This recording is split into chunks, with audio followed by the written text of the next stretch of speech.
네, 뭐 지금까지 뭐 여러 가지 사이버 폭력에 대한 유형들이라든지 징후 이런 것들을 좀 짚어봤는데 그렇다면 대응 방법에는 어떤 것들이 있을까요? 네, 사이버 폭력 피해가에 노출이 되면 이제 피해 측, 가해 측이 있는데 네. 뭐 피해냐 가해냐에 따라서 대응 방법이 조금 다른 것 또 같습니다. 달라지나요? 그래서 피해 측 우선으로 먼저 말씀을 드리고자 하는데요. 네. 아무래도 첫 번째는 아이의 심정을 공감하고 마음을 이렇게 다독여 주는 거. 그래서 어머니나 또는 부모님께 이야기를 했을 때 이런 이야기를 해줘서 고맙다, 용기를 내줘서 좋다 이런 이야기를 덧붙여 주면서 네. 아이가 이야기하는 거를 잘 들어주시는 게 좋은데요. 이때 좀 주의사항은 많은 부모님들이 그거 신경 쓰지 마 이런 말씀들을 많이 하시는 것 같아요. 전형적인 이제 어른의 입장에서 그냥 네. 대응을 하는 경우가 그냥 많이 신경 있죠. 네가 안 쓰면 돼 이렇게 해서 자꾸 별거 아닌 일로 삼거나 무마시키려고 하는데 뭐 아이들 입장에서는 다친 마음이 그 한마디로 바로 치유되지는 않다 보니까 네. 부모님이 그냥 그래 네 하고 싶은 이야기 다 해봐 엄마가 들어줄게 아빠가 들어줄게 하면서 아이의 이야기의 그 말과 행동을 끝까지 기다려 주시는 거 기다려주고 들어주고 이런 것들이 가장 필요한 것 같습니다. 들어주고 기다려준다가 네. 좀 중요한 키워드인 것 같습니다. 네. 그에 덧붙여서 우리가 부모님들이 많이 바쁘시잖아요. 네. 이 첫 번째를 통과하기 위해서는 하시던 일 또는 바쁘신 일을 잠시 멈추고 아이의 입장에서 조금 머물러 주면서 아이의 심정을 공감하는 것이 필요한 것 같습니다. 네. 그리고 이제 두 번째로 말씀을 드리면 침착한 대응인데요. 네. 아무래도 예기치 않은 일들이 일어나다 보면 많은 분들이 좀 흥분하고 놀래고 어떻게 대처해야 될지를 몰라하는 경우가 많아요. 그래서 충분히 감정적 대처를 하시려고 하는 그런 경향들이 많으시고 뭐 실제로는 만약에 우리 자녀가 사이버 폭력 피해 글을 받았다 그러면 그 채팅방 안에 부모님이 무엇인가 글을 쓰신다든지 아니면 다음날 학교에 쫓아가서 교문에서 기다리시면서 그 해당 학생이 나올 때 네가 우리 아이한테 이런 글을 썼니? 하고 무서운 얼굴을 쳐다보신다든지 또 이런 경우가 또 가해자가 네. 피해자가 되고 그렇죠. 또 아까 말씀드린 그런 경우가 이럴 있을 경우에는 텐데. 도리어 부모님들이 이제 네. 아동 학대로 신고 받으실 수도 있기 때문에 굉장히 주의사항인데요. 네.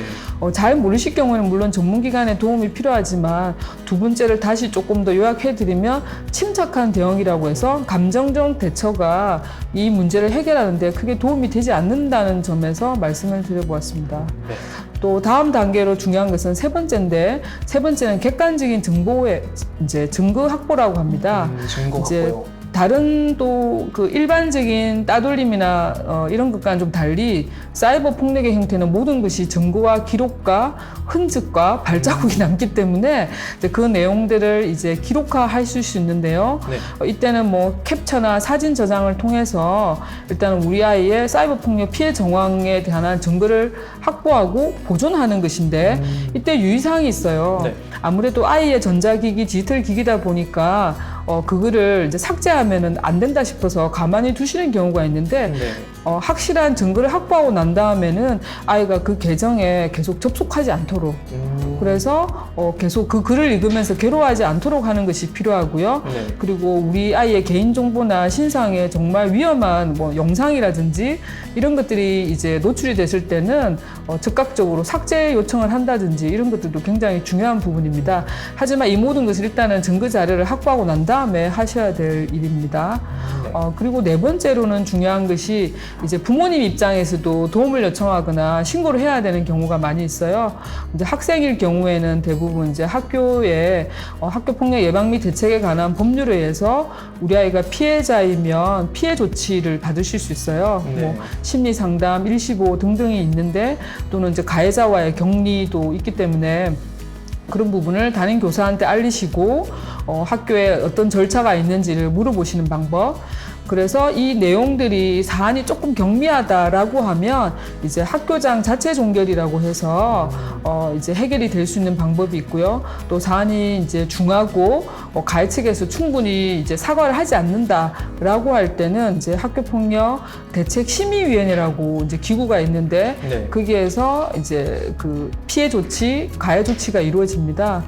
그리고 또 더 중할 경우가 있겠죠. 그럴 경우에는 우리가 사이버 경찰청이라든지 또 112 신고 또는 이제 사이버 신고 외에도 학교폭력 신고 전화가 있어요. 네. 117이라고 가장 중요한 전화번호고 우리 부모님도 많이 알고는 계신데요.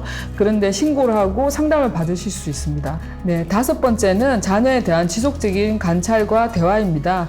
사안이 해결됐다고 하더라도 이렇게 그 아이에 대한 지속적인 관찰을 멈추지 않으셔야 되는데요. 학생이 또 재발될 우려라든지 혹시 또 보복할 어떤 그런 여지도 있기 때문에 지속적인 대화와 관심으로 아이가 똑같은 일에 또 노출되지 않도록 하는 가정에서 지도가 필요하고 필요할 때는 전문 상담 기관을 이제 이용하셔가지고 아이가 상담이나 교육을 받음으로써 똑같은 일을 반복하지 않도록 하는 지도가 필요합니다.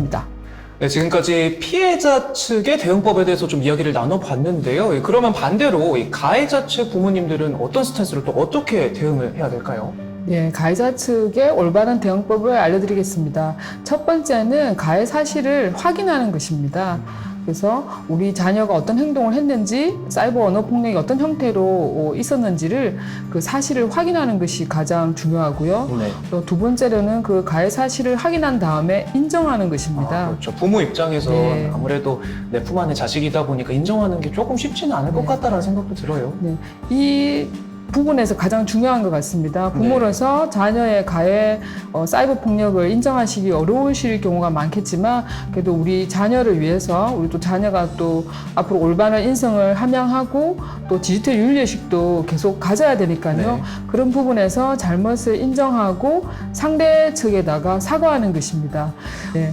그 다음으로 이제 세 번째로는 이제 요 단계까지 끝났다고 해서 아유 다 했다가 아니라 앞으로도 이런 일이 일어나지 않도록 하기 위해서 맞습니다. 우리 아이의 그 잘못된 행동에 대해서 충분한 교육을 받을 수 있도록 학교 폭력 예방 교육 또는 대처법 또는 사이버 폭력에 대한 이해라든지 이런 것들 교육을 받을 수 있는 방법들이 많이 있어요. 교육도 받고 또 필요하다면 상담도 필요할 수 있는 게 우리 아이가 평상시에 좀 스트레스 대처를 잘 못해서 SNS를 많이 사용한다든지 네. 또는 분노 조절이 좀 어렵다든지 뭐 여러 가지 문제들이 있을 수 있기 때문에 이참에 그런 문제들을 상담실을 활용하셔가지고 아이한테 도움이 되는 상담과 교육을 하는 것들을 꼭 염두에 두셔서 요 세 가지 단계만 충분히 부모님께서 올바른 대처법으로 취하시면은 또 유사한 일로 우리 아이가 사이버 폭력 가해자가 되는 일은 없을 겁니다. 어떤 처벌도 처벌이지만 이렇게 네. 진심 어린 사과 그리고 또 재발 방지를 위해서 부모님들의 교육과 또 이런 교육 콘텐츠들을 잘 활용하는 방법들이 네. 있을 것 같다는 네, 그런 그렇습니다. 설명이셨습니다.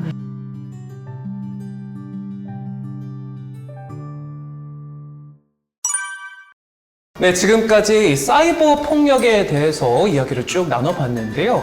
이 보이지 않아서 더 발견하기 어려운 만큼 우리 아이들을 지키기 위해서는 우리 부모님들이 아이들의 내적 힘을 길러주는 그런 방안이 필요한 것 같습니다. 그래서 우리 아이들에게 가장 필요한 건 이 어른들의 사랑과 관심이 아닐까 하는 생각이 드는데요. 우리 전문가님들 오늘 이렇게 함께 자리에 모셔봤는데 소감 한마디 나눠주시죠. 네, 오늘 이 시간 통해서 센터장님 사례들 들으면서 저도 오히려 많이 배우는 시간들이었고요. 지금은 이제 감성 터치의 시대라고 생각이 듭니다. AI 시대가 다가오고 있는데 이미 다가왔죠. 근데 이 삶에서 가장 중요한 거는 인간과 인간과의 만남, 그리고 어떤 것이 인간됨이냐 이런 것들이 중요하다는 생각이 들고요. 오래전부터 철학자들이나 윤리 철학자분들이 왜 윤리를 중요하다고 생각했느냐, 그것은 인간이 풍요롭게 살기 위한 인간의 도리다 이렇게 말을 해오고 있거든요. 네. 우리가 학문을 배우는 것들이 중요하지만 인간됨을 가지고 바르게 살아가는 것이 오히려 풍성한 인간다운 삶이다. 이런 것들을 좀 알려줄 수 있었으면 좋겠고요. 초등학교 때부터 윤리라는 것이 자연스럽게 정착이 되면 이 아이의 삶은 풍성해질 수밖에 없습니다. 그리고 여러 조사 결과에 의하면 도덕성을 갖춘 아이들이 학습 능력도 더 뛰어나진다고 하거든요. 이것이 초등학교 때부터 계속 잘 해야 될 것 같고요. 네. 아까 소프트웨어에서 제가 이제 아이들을 뭔가 감시하고 필터링하고 이런 것들 말씀드렸는데 아이들하고 잘 소통을 하시면서 내가 이런 것들 필터링하고 이런 앱을 설치해서 너의 어떤 과정들을 지켜보는 것은 너를 사랑하기 때문이고 무엇보다 너가 너 자신을 사랑해야 된다. 그 사랑하는 방법이 어떤 것인지 한번 생각해 봤으면 좋겠다. 이런 소통을 부모님과 아이가 많이 했으면 좋겠다는 생각이 듭니다. 네, 디지털 세상 속 감성의 시대다라는 말씀 너무 인상 깊게 들었습니다. 우리 센터장님도 한 말씀 해주시죠. 아, 네. 오늘 너무 귀중한 시간을 보냈다는 생각이 들고요. 학부모님들의 여러 가지 대처법을 이야기하면서 또 한 번 더 이제 더 교육의 중요성을 저도 더 많이 또 느끼게 되었는데요.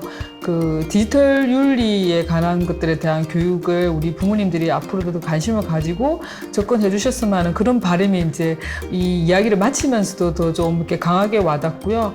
거기에 덧붙여서 이제 자녀를 지도하실 때 여러 가지 이제 아이들도 학교 다니면 스트레스가 굉장히 많은데 그런 아이들의 마음을 평상시에 좀 잘 헤아려 주시고 또 바쁘시더라도 잠시 내려놓고 아이들하고 좀 충분한 시간 머물러 주고 놀아주시고 디지털 세계에 못지않게 우리 부모님과 또 자녀들은 디지털로 이루어지는 것이 아니라 우리가 또 아날로그 감성을 또 배제할 수 없기 때문에 그런 따뜻한 사랑이 많이 필요할 거로 생각이 드는데요.